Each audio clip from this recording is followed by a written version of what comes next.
Hey YouTube, this is the 40 Watt Garage. Welcome to the channel, or welcome back. Today we're going to get back into the repair and modification of the transmission tunnel slash console top for my Factory 5 Mark IV Roadster. Last episode we repaired the shifter hole and started taking some measurements to get some cup holders installed, and that's what we're going to continue with today. So stay tuned.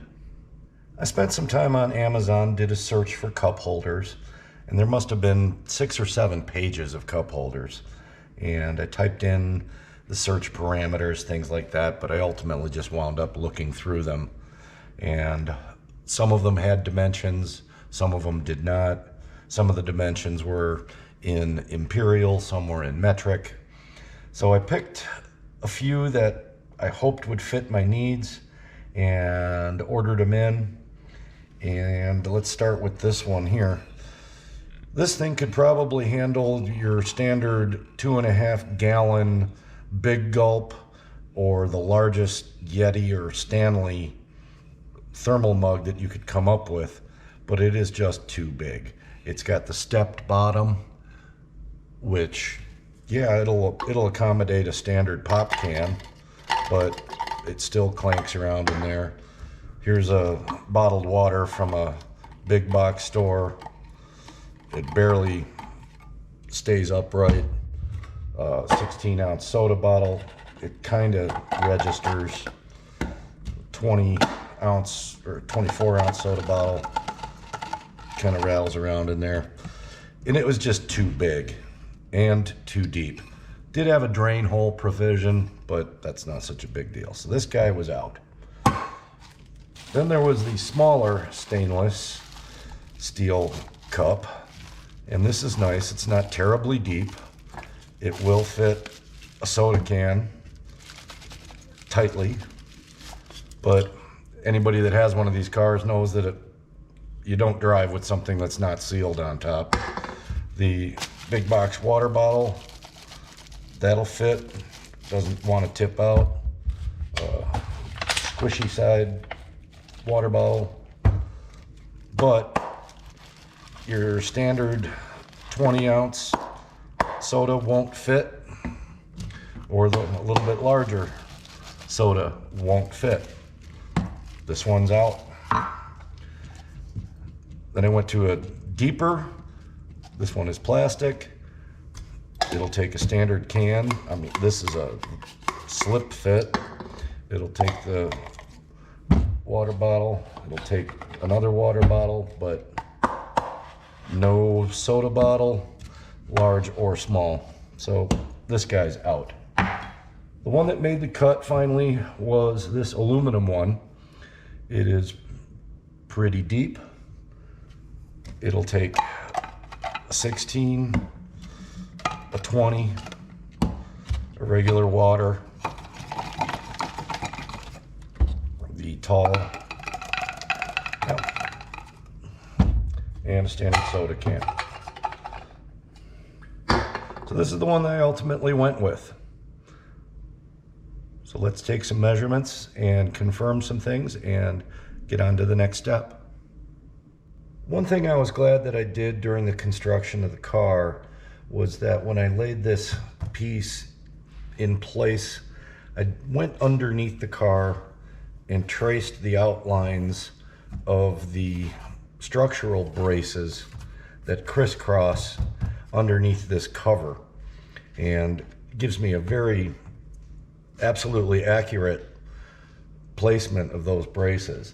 And I even went as far as earlier this morning, got in there with a ruler, made myself a sketch, measured everything in reference to these screw holes, and it all lines up. So this is my free area for either cup holder.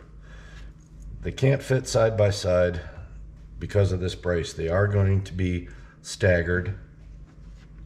The cup holders that I chose with measurement, say a perfect hole would be 85 millimeters, or roughly 3 3/8 inches. Well, I don't have a 3 3/8 inch hole saw. I have a 3 1/4 and I have a 3 1/2. A 3 1/2 will work. A 3 1/4 is a little tight. One thing I did, and I highly recommend that you do this as well, is I have a piece of scrap aluminum, and this is the 3 1/4. This is the 3 1/2.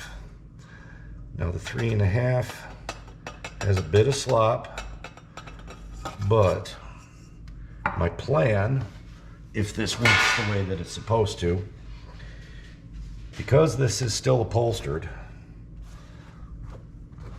I want to try and very carefully just bore through just until the aluminum is about to break through, and then be able to peel that disc out of there, leaving the upholstery intact. And then again, if all things go as planned, I would be able to pie cut that upholstery and then pull it through and roll it over and glue it. And that would take up quite a bit of the overage, the slop in the hole. And then I could secure the cup holders from underneath. I haven't gotten that far yet. So the plan is going to be to try to drill this and not mangle the original upholstery. So stay tuned. One of the things that I did was measure the finished side of the cup holder. It comes out to about a little under 4 inches in diameter. So then I set a compass to 2-inch radius and kind of plotted around in the area that I could place the cup holders. Came up with a center point that would give me clearance everywhere that I needed it to be in these areas. And remember, that's the overall diameter of the cup holder. So I know that if I drill my smaller mounting hole, I'm not going to run into any interference with anything. And then I also wanted to, working from the backside, wanted to try to maintain symmetry as far as distance from the edge and between the two, so it would look right in the console. So some more design things that you might want to consider if you're going to do this. The tricky part of this is going to be drilling it from the backside and not damaging the upholstery. So we're going to get jigged up with that over on the drill press, and we're going to give it a go. So hang with me. One thing that I'm going to do, this is a trick that I learned a while ago when working on thin gauge sheet metal and using hole saws, is I'm going to pre-drill the center hole to the correct 1/4 inch pilot bit diameter. So I've got a center punch here, make an indentation.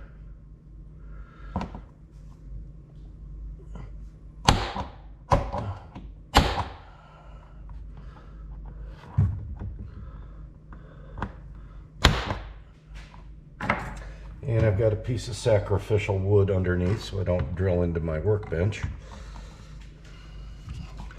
And my hole saw arbor takes a 1/4 inch drill.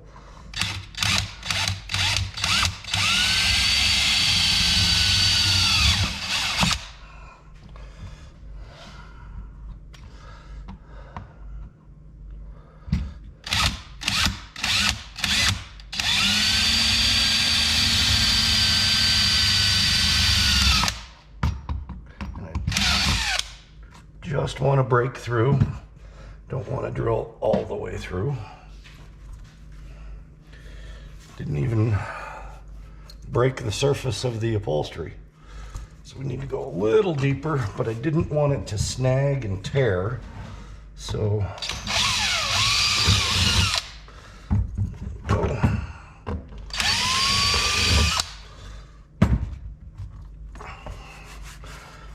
Well, we are committed now. No going back. We'll meet you over at the drill press. We're over at the drill press. I took some cardboard and wrapped the table so I wouldn't scuff the upholstery. It gives me a little cushion. The trick I was talking about, especially with using a hole saw on thin sheet metal, is a standard drill bit has a tendency to egg out the center hole, which will then make the hole saw wobble or chase to find its center.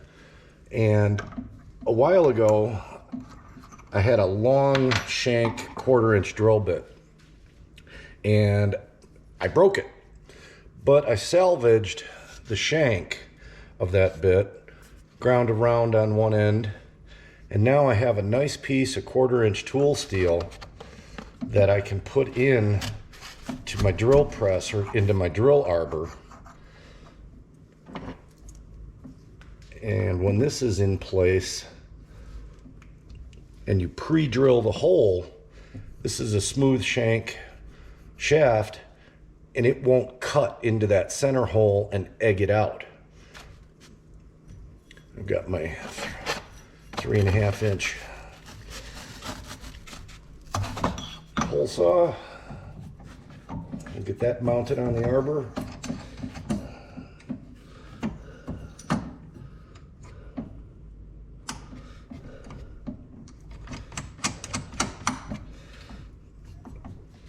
Alright, and that shank is sticking out a little more than I would like it. Put it in a little deeper. And bring the table up. Lock that down. We'll go get our part. Well, here we have the console top. Slide that into place underneath.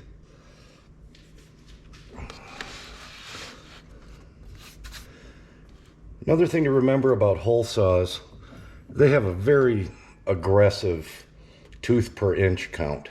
They're not a very fine cutting saw. And on thin material, they have a very nasty habit of grabbing and trying to cut way too much. So you have to be very careful with these. Gentle on your feed, slow speed, and just take your time with it, because otherwise it could snag, grab, spin the part out from under you, or just fold it up like a pretzel. And I don't want to do that. So let's see how lucky we get. Okay, punch through my cardboard. And we're at the stage of here goes everything.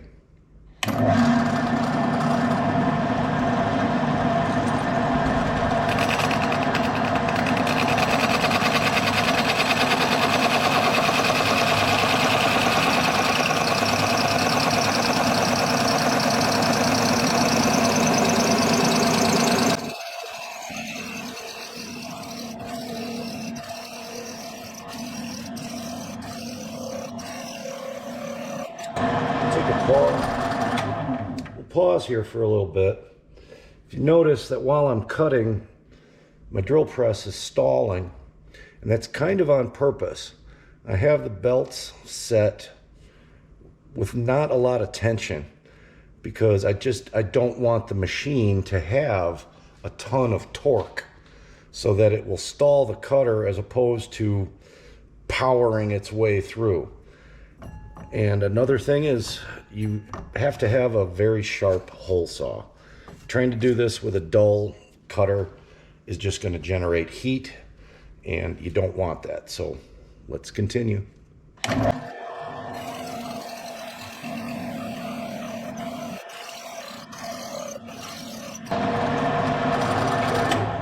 we're going to pause here a second because even way out here, I'm starting to feel it getting a little warm, a little hot. I don't want to blister the upholstery or have it get too hot. So we'll take a pause here and let it cool. And we don't have any evidence of damage, but it is getting a little warm to the touch. So we're going to let it cool off. back at it. We've let it cool down several minutes.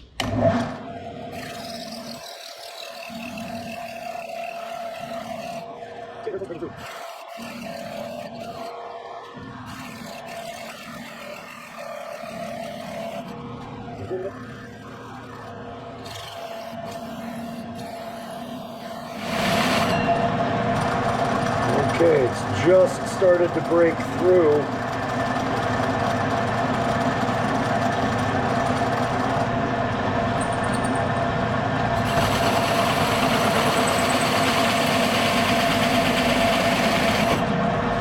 Okay, that's as far as I dare go. I can break this out after the fact. Let's stop and we'll let it cool a bit.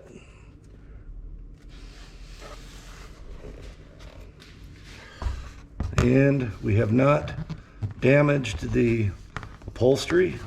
It is a little warm though.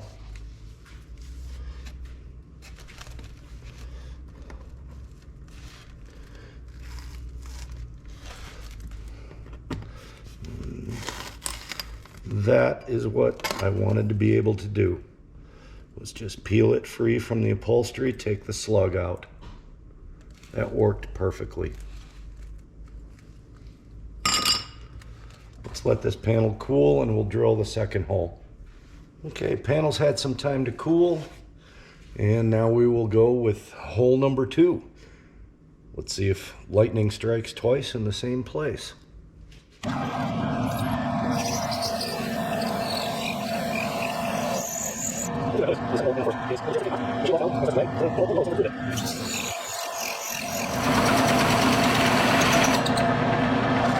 Alright, that's as far as I want to go on that one.